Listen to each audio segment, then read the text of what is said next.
Good evening. We are at week 7 of our series on the Sermon on the Mount. My name is James. I'm also known as the Tattooed Calvinist, and it's good to have you here. I put up the brick background back up out of request of, my mom. But that's okay.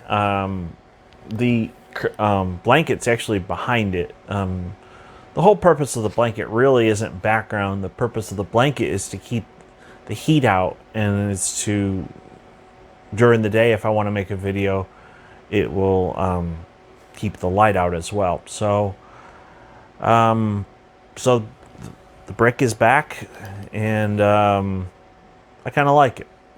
We are going to cover Matthew 7, verse 1 through 6 tonight.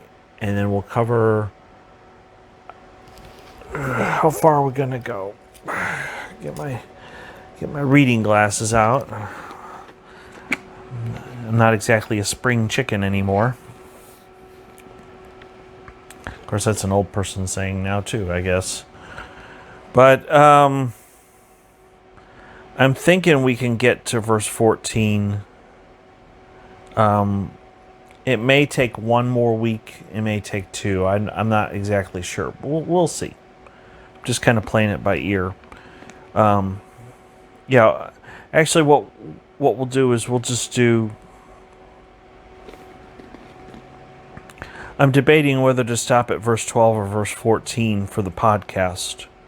So if you want to listen to the rest of it, I'll give you the information for the podcast up above, and how you can find it, because it's on both Apple and Google Podcasts, and it's on Spotify. It's called Live It Out with James Paul White. Anyway, let's cover verses 1 through 6 tonight, and then you can enjoy the rest of it on the podcast. Matthew 7, starting in verse 1. Judge not, that you be not judged. For with what judgment you judge, you will be judged, and with what measure you use, it will be measured back to you. And why do you look at the speck in your brother's eye, but do not consider the plank in your own eye? Or how can you say to your brother, let me remove the speck from your eye, and look, a plank is in your own eye? Hypocrite! First, remove the plank from your own eye, and then you will see clearly to remove the speck from your brother's eye. Do not give what is holy to the dogs, nor cast your pearls before swine, lest they trample them under their feet and turn and tear you in pieces. Okay. I've heard that verse used a lot to try to justify sinful behavior. Actually, I probably shouldn't take my glasses off just yet. Let's see what, this is a John MacArthur study Bible. Let's see what Dr. MacArthur has to say. Judge not. As the context reveals, this does not prohibit all kinds of judging. And he makes a reference to verse 16, talking about knowing a teacher by their fruit. There is a righteous kind of judgment we are supposed to exercise with careful discernment. See John 7:24. Censorious, hypocritical, righteous, self-righteous, or other kinds of unfair judgments are forbidden. But in order to fulfill the commandments that follow, it is necessary to discern dogs and swine from one's own brethren. So basically what he's saying is the whole cancel culture stuff is a bunch of garbage. He may not actually be saying that, but I'll say that. This whole cancel culture stuff is nonsense. It's garbage. There will always be people in America that disagree with you. The whole effort to cancel someone is to silence your enemies rather than to say that someone's actually doing something wrong. And in reality, what you're doing is you're judging the other person. Left. People on the left. Cancel culture is stupid. We'll always have disagreements in this country. We always will. But it clearly, from what I wasn't even going to talk about this. What the cancel culture movement's trying to do is to silence its enemies. All right, let's look at my commentary from R.C. Sproul.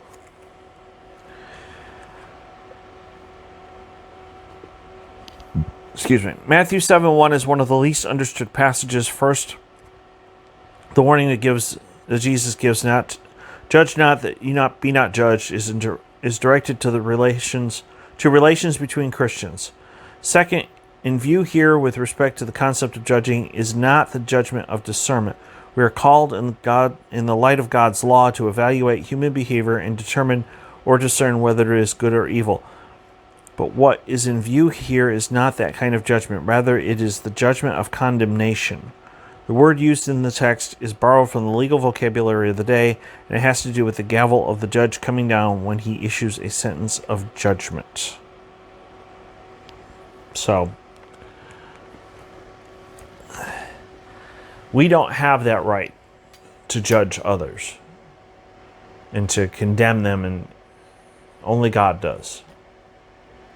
Now, later on in Matthew 7, Jesus clearly says about teachers that you'll know them by their fruits. And I'll probably talk more about that. I'm pretty sure I'll be talking about that next week. But when it comes to judging other people, all our behavior, all of it, needs to line up with this book.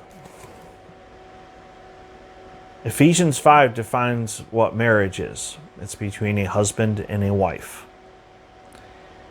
And for some people to say, particularly those who believe that two men should be able to get married or two women should be able to get married, to cry out, "Oh, they're judging me."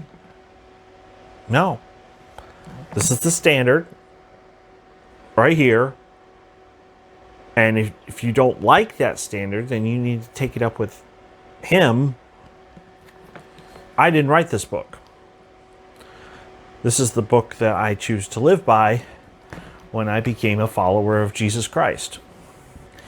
You cannot live by your feelings or emotions. You cannot live by what you think is the truth. You have to go by what this book says.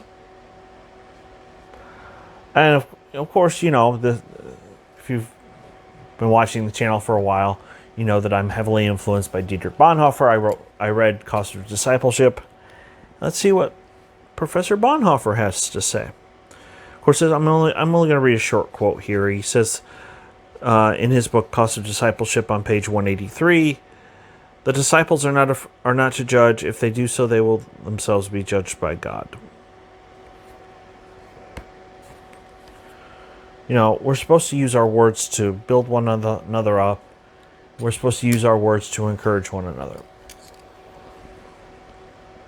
So, but I do believe there is a very clear movement of people who do not want to use the Bible as the standard of their life, who want to live by their feelings and emotions.